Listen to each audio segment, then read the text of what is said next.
Hey folks, this is going to be a little video slideshow kind of deal about the installation of the Marlin Crawler taco box in the Toyota Trucks and Trails 3rd Gen 4Runner.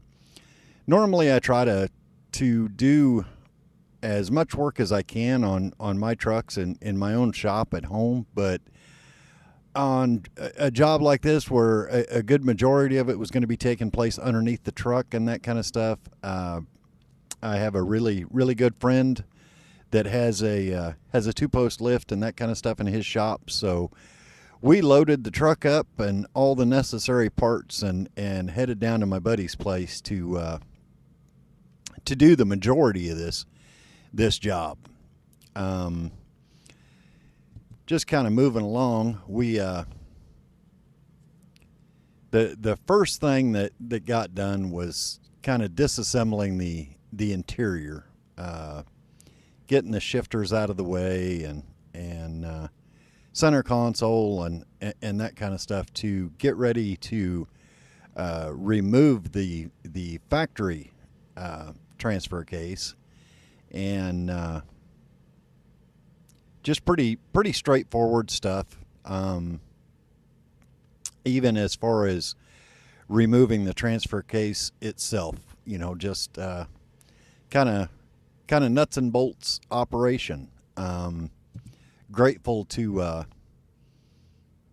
have had the help of a few different people, and Roger and my son Christopher both lent a big hand, and grateful for them doing the heavy lifting so I could stand back and take pictures. But like I said, the getting the transfer case out and that kind of stuff was pretty straightforward. Dropping both drive shafts and just undoing the flange bolts and the cross member.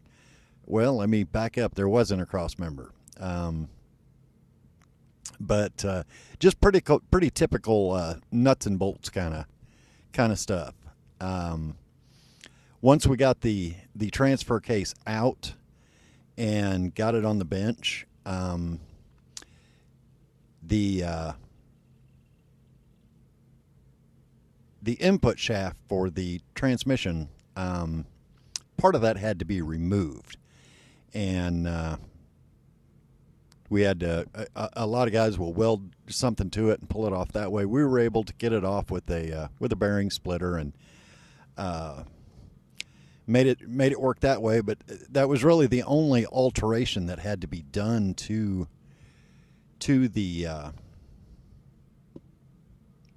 original transfer case, and then we were able to move on to the taco box. And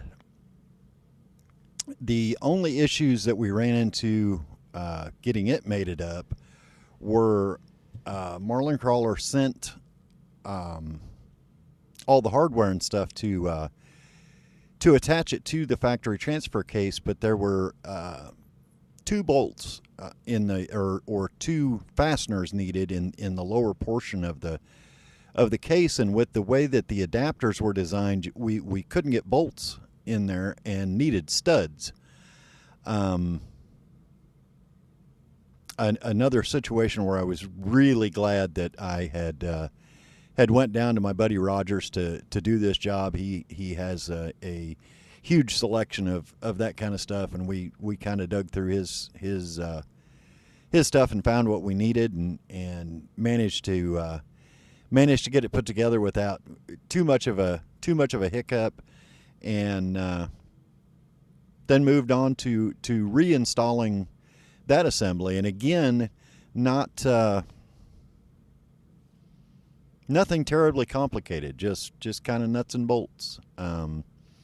Slipped it back together, and no real clearance issues. I know some people talk about floorboard clearance issues and that kind of stuff. My truck does have a 1-inch body lift that seemed to accommodate that very well, and just no issues whatsoever getting it put back to getting it put back together that way.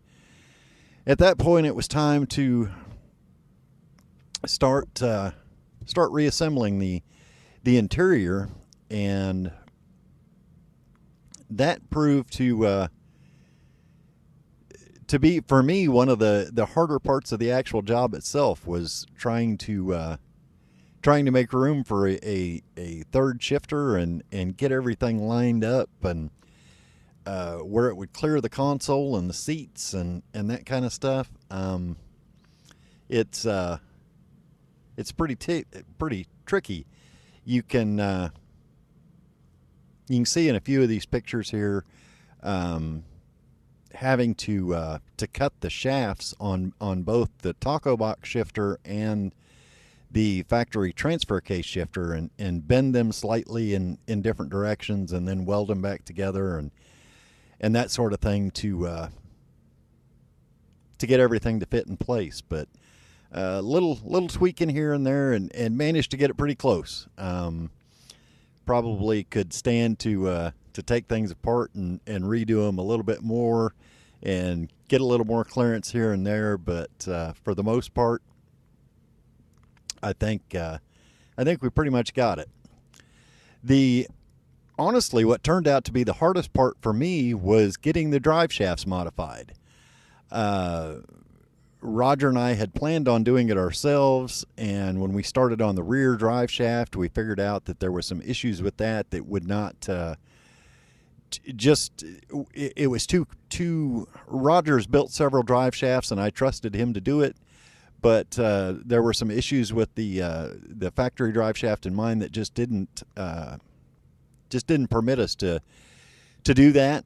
And I ended up taking all the parts I had, the yokes and that kind of stuff, took them to a driveline shop in Nashville, Tennessee, dropped stuff off there. It was there for a couple of weeks, and the guy kept telling me I can't exactly figure out how to do it myself, and just, kind of one thing after another, and I decided to heck with it.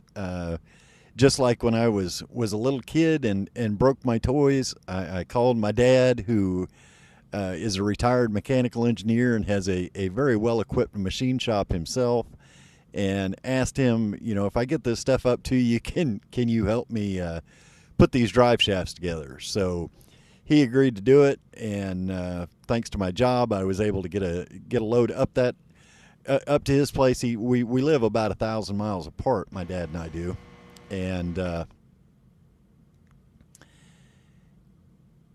he was able to come up with a little bit of a jig and that kind of stuff to get everything fit together and lined up, and get everything to work, and just in what a professional driveline shop claimed they couldn't do in nearly 2 weeks, he managed to get done in a couple hours time. So like I said, I had a lot of help going into this, and just really appreciate everybody's help.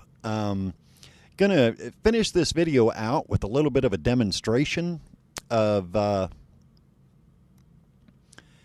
how this taco box works. So I'll close it out here, and we'll get right into that. All right, folks, since we finally got the crawl box installed, or the taco box installed, thought we'd do a little demonstration video. And seeing as I don't have any boulders at my house, I guess we're gonna try using some railroad ties. It's not gonna be anything terribly difficult, but I think I can kind of demonstrate what the benefits of having a taco box or extra low gears in the transfer case are.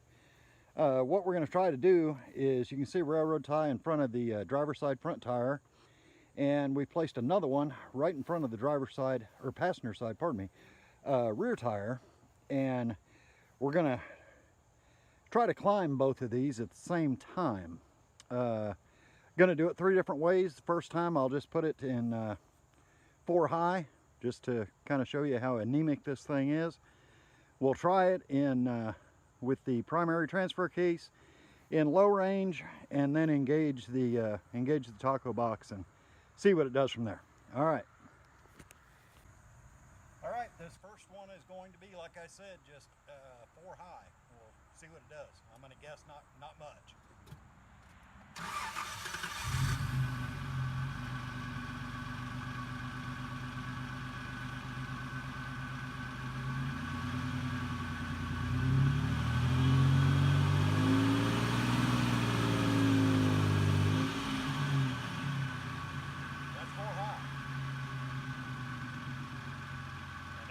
Already smell clutch burn.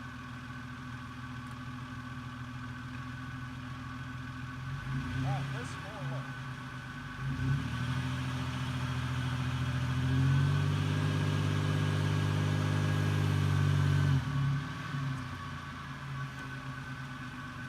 Let's get an idea how much that had to work to move that. Here's the impressive part of a low-range gears in the transfer case. This is what the taco box engaged and the transfer case is holding.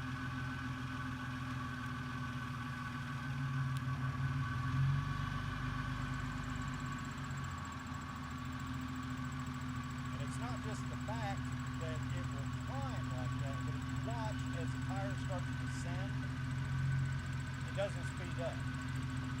Just keeps crawling until it falls off the railroad tie.